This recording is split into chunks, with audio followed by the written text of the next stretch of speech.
My name's Sarah Friar. I'm in my day job CEO of Nextdoor. So when you want to put up an ad locally, there you go. That's another way to get out. It doesn't even have to be an ad. Just talk to your customers locally. But I am a co-founder with Kelly of Ladies Who Launch. My pronouns are she, her, and hers. I am so excited by these two marvelous ladies sitting next to me on stage.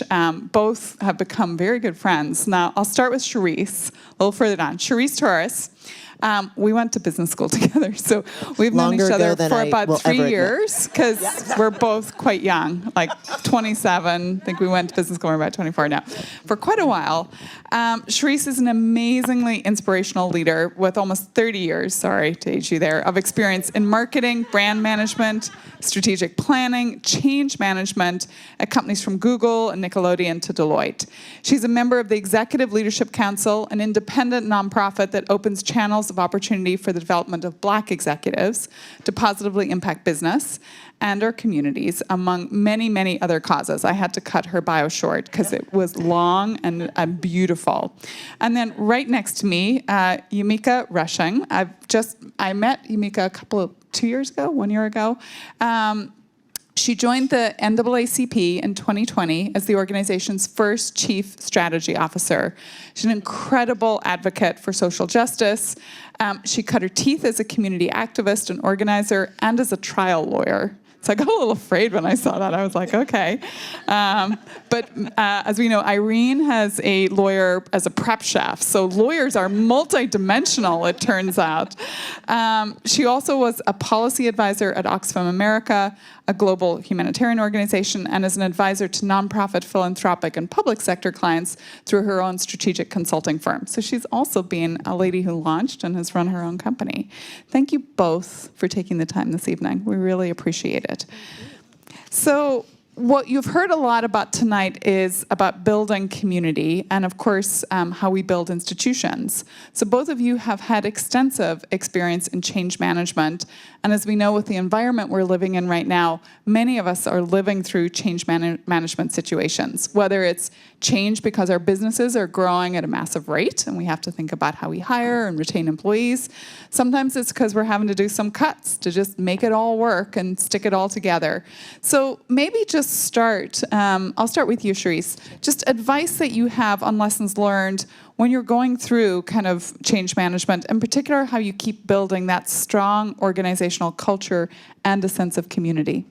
Yeah, so first of all, thank you so much for having me here tonight. I'm really, really honored to be here amongst such fabulous, strong, empowered women leaders. So thank you for having me here. So whenever I join a new organization, the first thing that I do is really evaluate what are the bones that we have there? And what do I mean by that? Well, first, I obviously, with a change management background, I am looking at, do we have the scaffolding we need to set an organization up for success? But more importantly, what is the why behind what we do? It can be so easy, I think, particularly in small and medium businesses, to focus on the what. Here's my product, here's my customer, here are my goals for this quarter. But I think what really makes a difference from a cultural perspective is to think about, why are we here? What makes us different from our competitors or anything else that might be out there? Because that can really help you organize around what your main point of differentiation is, how you can stand out from the crowd. I love that. Okay, the why. And that also goes back to the resilience point of the first panel. Going back to that why is often where you find that well of resilience.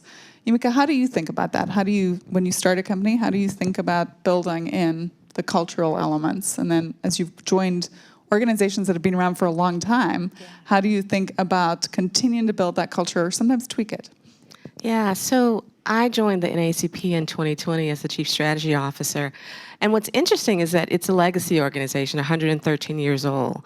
And so we had a whole bunch of individuals and people who we had to answer to and who already thought about what the culture ought to be. We were really looking forward, and we were thinking about what the future looks like and what is innovation for this 113-year-old legacy organization. And it looked completely different to us than it did to them. So we started in the most practical place, which is talking to the people. I think engagement can't be understated. We had a huge set of months that we just dug in with everybody. You know, what should we be doing? What is happening for you? What makes this the best place to work with and work for? Just getting their priorities. And I can't stress enough how important I think it is to do that level of engagement, because you don't know what you don't know. Yeah. Absolutely. So it's almost a listen to your customer. In this case, it's your internal customer. That's right. Right. Over and over again, I learned that lesson. Maybe the flip side of it. So, lessons learned in terms of what to be cautious of. So if you had to do it all again, what didn't work and you wish you had known at that point in time? So it's tough because coming into a legacy organization like this, we really needed builders. And you're hiring people who aren't really builders.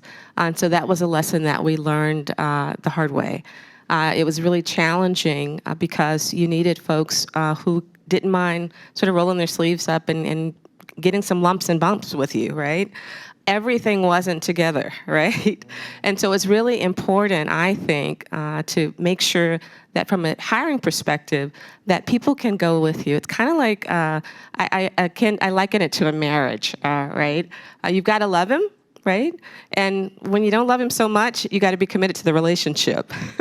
People can kind of get in the door because they love our brand, but they're not going to stick with us if they're not committed, because it's going to get tough. Yeah. And maybe just before I go to Sherice, so when you were hiring someone, because I totally agree, you want people that are going to get into the trenches, but how do you test for that, right? Everyone always seems great in an interview, and then you get them in and they want to be led. I'm like, no, I don't have any time to lead. Like, I need you to do and come up with what you're going to do. How do you test for that when you're interviewing someone? It's interesting for me. I had it's funny. I think when I came to Circle, so the organization that I'm at, we literally have just moved out of small business status. We started the year with about 300 employees, and we're over 700 now. And what I found in the marketing team is we had a bunch of smart, highly motivated, committed doers, but I didn't have a lot of thinkers and planners. So I almost had the opposite problem, where a lot of the times, and this happens in a founder-led company, the strategy of, well, Jeremy said so, is not a strategy. Right? It's like, yes, I'm certain that Jeremy had an opinion on what he'd like to see, but they brought us in as, right? They brought us in as marketers for our subject matter expertise to really think about, if this is the goal I have, based on your experience, how do we get there? On the interview side, though, to directly answer your question, I really ask for concrete examples. Like, of course, I want leaders and people that can motivate and move people along, but I'm the type of CMO that will write the blog post as well as, looking over an entire strategy. Not because I'm a micromanager, but because the best way to learn is by doing. The best way to get into those details is by doing. So when I interview folks, I ask them, walk me through a project that you specifically led. And my most interesting question is, walk me through a time when something went wrong and how you manage that specifically. Yeah, I actually love the anti-pattern question. So when I'm asking about, leadership, like how do you hire, and how have you brought a team together? Everyone's got their act together. They've got their stories. They're like, everything sounds awesome. And then when you ask them, like, tell me about someone you hired that didn't work out, they have a moment of mild panic. They're like, oh my God, I'm going to tell her a failure. Is she not, I'm never going to get the job. I'm like, no, I want to hear. And then what did you do about it? And I think you learn a lot actually in the anti-pattern of almost like the negative side of the story without taking people too negative too fast. Yeah, but no, if I can just add a little there on I think the original question around, some things that may have gone wrong. For me, it's really learning how to fire quickly. Right? People say, you want to fail fast and pivot. Well, I think it's the same thing. One of the biggest mistakes I've made as a leader is you want to coach, you want to support, you want to help people get there. But when you see it's not working, particularly when you're in a smaller or a growing organization, holding on to someone too long, that can be fatal to your company. So I'd say, fire and pivot quickly, legally, right? Legally and with kindness, you want to give them a soft landing, but it can be more damaging to your growth, to your brand, to your equity, to hold on to the wrong fit too long. Yeah, and everyone else around you is watching. and you're almost polluting your own leadership in that moment, holding on for too long. I completely agree, but super hard to do. You both have built organizations around you multiple times that involved leveraging the community. So talk me through some lessons learned. How did you find your tribe, that community, and then how did you build them, and then how did you keep leveraging them? So early in my career, I worked in philanthropy. And it's always great when you're the person that gives away the money because everybody likes you. And so I found during that time that it was just so critically important to understand, all of the sort of nuances of why you wanted the grant. Why do you need these resources? And part of my vetting would be to go to others who knew you, right? It's really get some understanding of, are you the right fit for this opportunity? Should we really invest our dollars with you? Can we expect, a real impact based on the work that you're having in the community and how the community sort of sees you? So I can't say enough about the benefit, of networks and finding your niche in your community and finding that coach, that mentor, that person that's going to vouch for you and is going to make sure that when those opportunities come up that you're ready for them. And so that's a part of it. I think that having and leveraging networks is just a part of the game, and you've got to learn how to do that if you really want to play hard. Yeah, I cannot emphasize that enough. I'm one of those people, even though we are 27, on paper, I'm technically almost 50. And, it doesn't matter how long I've been doing this, what my title is. The phrase networking scares me to death. I am so much more comfortable speaking on a stage in front of, 100 people, 1,000 people than I am one-on-one with someone I don't know or I don't have a connection with. So the way I have approached networking is really organically. When I'm in either situations like this where it's like, okay, there's an automatic connection. These are powerful women in business. I feel a connection to you. I'll be more comfortable speaking with you. Or at organizations where I work or professional organizations, if I can find that personal contact and have a genuine conversation, or even more importantly, working with someone, having that story in the trenches with them when you accomplish something great or you pulled success out of the jaws of failure, you keep those contacts. And it's not the false, and I hate to say it this way, it feels false to me. It's not the, I'm going to send you an article once a quarter, or, I'm going to send you an email. And there's nothing wrong with that, but that doesn't work for me. I like to say I take stowaways, if you will. Every organization I've gone to, every team I've gone to, even within larger companies, I take one or two people with me because I know them, I trust their work, I can vouch for their work. And when I made the shift from large companies into Circle, I did that same thing. My leadership team, with the exception of one person, every single one was someone that I had worked with deeply in the past or had a very direct connection to. And that one person that I hadn't worked with came to me as a reference from someone that I did work very deeply with, that I did trust. So building genuine relationships, knowing people's work, and having people to vouch for you and your business is irreplaceable. Yeah, and I actually loved that moment from Irene where she said, go back through some of the resumes that you've seen before and so on, because times change. Keeping a little kind of checker in your head, because you might not have been looking at that person at the time. I thought that was like such a really good piece of advice. Something I'm going to go do.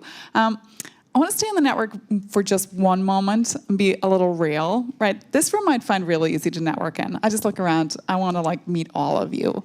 But I often walk into a room where I'm the only, and I'm also a white woman, so I also have that going for me. You walk into rooms where there's often you are the only. And I used to always feel I worked as an engineer, worked on a gold mine. It's my first job. Then I worked in finance, that bastion of femaleness. And then I moved to tech. awesome. And I would find myself sometimes, maybe I wasn't the only, but I was one of two, and we'd both be in the corner having a cocktail together because we didn't really know who else to go to talk to. So I had to really learn to go stick up my hand and go shake someone's hand and start having a conversation, even though it felt a little uncomfortable. How do you force yourself out of your comfort zone? Yeah, I will actually speak to that because I just had to do this. So if I'm a little more long-winded than usual, Sarah, I just got off a plane from Singapore last night. I don't know what time it is. I don't know where I am, but you all look fabulous. I will say that. But I work in the cryptocurrency industry, not the side that you think about with the wild volatility, but I am surrounded by crypto bros. And I'm, not ashamed to say that. And when I go into those rooms, this is how I choose to present. Because I'd say about 5 years ago, maybe 9, I came to a realization that many things about me, whether it be my gender, whether it be my race, whether it be my hair, this is not going to look like leadership to many people in the rooms that I'm in. So I decided I am going to be my full self, where I am most comfortable, so that when I go into these rooms where I'm one of the few or one of the only, at least I feel comfortable in my own skin if I'm not comfortable in that situation. So that's one thing that I've done, really just acknowledging that, no, I'm not going to look the part to many people. So if I get that out of the way, that's one less burden where I can just jump in, extend my hand, and do the work. This is a real tricky one. Yeah, that's great. That's great. That's great. This is a real tricky one because it's hard. When I was graduating from college, our commencement speaker was Maya Angelou. And she was wonderful. She was really wonderful. And so she said, you're going to get out there and you're going to get that first job interview. And you're going to be really, really nervous, but take all of your people with you. And so when you get there, they're going to think you're, so wonderful, but it really won't be you. It'll be all those people you brought with you that are bolstering you up. So all I can say is take your people with you. I love that. It's so much better than imagine them naked. Yeah. That's my favorite Maya Angelou quote. She goes, I stand as one, but I come as one, but I stand as 10,000. Oh. And that is literally how I think about it. Okay, I'm getting goosebumps. That was fantastic. You both have different ways that you're bolstering and supporting different communities. Sherice, maybe I'll go to you for a moment. You're a founding member of Chief, the only private membership network focused on connecting and supporting women executive leaders. Talk to us about why you joined, and what do you think networks like that offer us, broadly speaking? Yeah, I think that goes to my earlier comment that it doesn't matter how old I am, what my title is. It's never automatic to me to go in and make connections. And I made a critical mistake when I shifted from the entertainment industry, 15 years there, into tech. I came to Google, which was a wonderful place in many ways, a terrible place for me in many ways. I think no place is all good or bad. But when I came in, I had such a case of imposter syndrome. I was so used to being, and this is going to come out wrong, but I'll just say it, in the entertainment industry, I always felt like the smartest person in the room. When I came to Google, absolutely not. Like just brilliance upon brilliance. And I lost all of my best practices. Rather than having a network like up and down and across the organization with competitors, with other people in the tech industry, I put my blinders on and I focused on Google. I focused on doing a great job so I'd get credit. And 7 years later, I felt like I was on an island. So when I was finally ready to make the move from Google, I knew that I needed some power around me. And I joined Chief because these were women who were at the same level as I was in my career.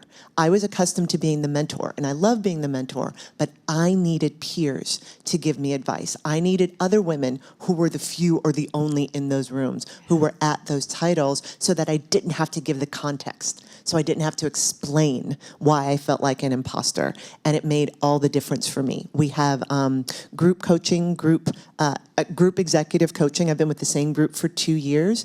And every single woman in that group has been promoted or moved out of their company to move up in that 2 years. It's just truly been extraordinary for me. That's amazing. And I do think that, there's a lot of research that shows how much women in particular benefit from peer mentorship. And it's something I think we don't often maybe make enough use of. It's actually one of the founding principles of Ladies Who Launch was this idea of peer mentorship. And it was always our dream, how could we we would meet people here in San Francisco that were, Helen Russell's coming to mind, right? She's the founder, CEO of Equator Coffee. And then we would meet, we met this wonderful woman down in Australia when we did Sydney, because we've been all over the world, who was doing chai. Chaiwali is the name of her brand. And we're like, how do we connect these women? And so I think when COVID happened and it felt like, oh dear, we need to pack up our step and repeats, which I didn't even know what this thing was called before Ladies Who Launch, but our step and repeats, and we will not be out in the real world. It brought us to this realization that now we could actually connect people around the globe by switching to virtual. Now, virtual isn't everything because in real life is so important. Like I think the network you make tonight from the person you grab a cocktail with is a way stronger network moment than someone that you meet in a virtual kind of mix and mingle room. But it definitely showed us this power of thinking much bigger and how can we create these sorts of connections, particularly around peer mentorship. Yumeka, the NAACP has a grant program for Black-owned small businesses.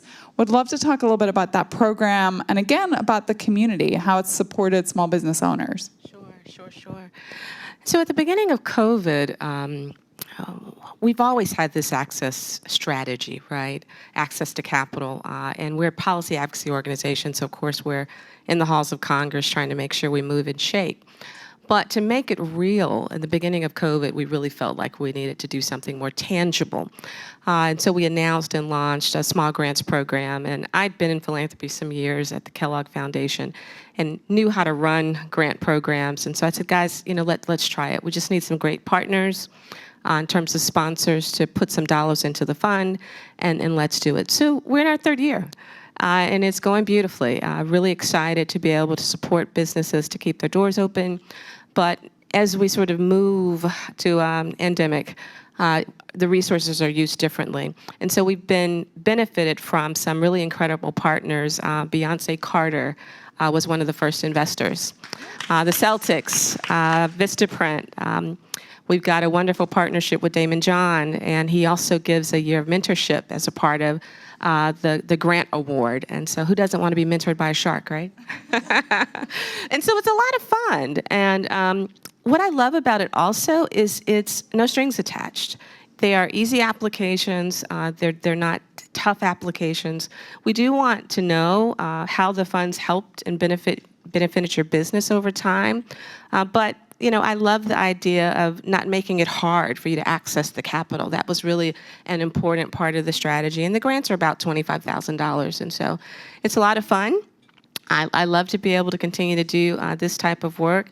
And we have had some success stories. And so I think about Phyllis Ashley, who is a chocolatier in Memphis, and we were able to connect him through this wonderful grant program with Ben & Jerry's. And so now he is a supplier for Ben & Jerry's sourcing their chocolates. And so it's really fantastic to have those types of stories where we've been able to move the needle. I like to say we're really not looking for those outputs, though they're important. We really want to make a difference in somebody's life and in their business. And so Philip is a great example of that. I love that. And I love the leverage point. There's two things I've learned with our grant program. Originally, we knew access to capital was really hard. And that's why we do a lot of our programming around access to capital or pathways to capital. But then the minute that you all got some money, you needed all the mentorship and then the coaching that went alongside it. So it's super chicken egg. And then you get all the mentorship coaching, and then you need more money because your business is growing. And it's very circular. I think the other piece is the serendipity of connections. I really am thinking so hard about I love that idea of chocolate to Ben & Jerry's or granola to United. How do we get, these corporates all want to do good, but they're always just being hit up for money, and it's not super scalable. It's like, how do we create these scalable loops? I'm in the market for ideas on that from any and all of you. Okay, so you've kind of heard everyone else give their piece of advice. So to round us out, what's your one piece of advice you'd give this amazing community and the community that's online right now to help them navigate building their organizations and finding and engaging with new communities? So I want to kind of do a nod to wellness. It's just really important. This is really hard work, so take care of you. And find those moments to get some respite and pour into yourself like this. This is one of those moments to pour into yourself, so I love that. But the other piece of advice is to be fearless. No closed door ever opened if you didn't knock on it, right? So be fearless. Yeah, I would say two things as well. Number one, focus on the how as much as the what. When you look at your people. I'm full of verbs today. I talked about the why in your business, but something that we do at Circle in our performance reviews actually that I really appreciate is it is split between what you accomplished in a given half and how you accomplished it, because our culture is so critically important to us. And I think organizations that are smaller, and particularly organizations trying to scale, it is so easy to hire for skill.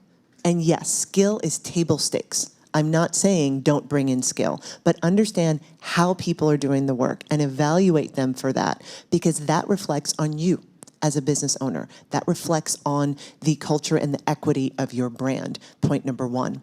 Point number two is I will echo what Yumeka said here around being fearless. Take a bet on yourself. When there was a point in my career where I didn't think I would enter the C-suite.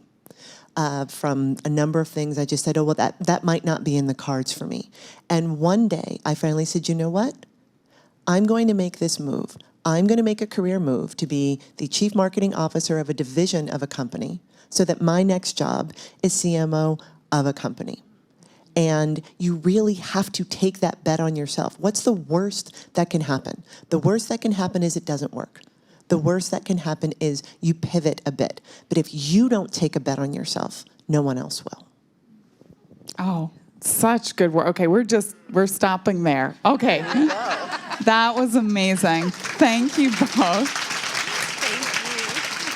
And Sherice, I don't know how you're so cogent having come from Singapore. So hit me up at 3:30 in the morning. I'll be wide awake and ready to party then. I'm impressed. I'm so impressed. Okay, so with that, hopefully you've filled the well. You felt the resilience coming through. You're all going to be amazing, resilient leaders after tonight. You've heard about community and about really putting your hand out and networking. So we're going to move to our mix and mingle. It's just right next door. I think I can smell the food. I don't know about you, I'm all starving. But grab a drink, grab some appetizers, finally.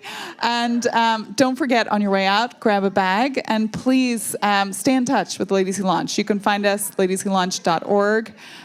You'll find lots of great resources there, and we hope to see you over time. And if you haven't applied for one of our grants, please look out for the next cohort as it comes along.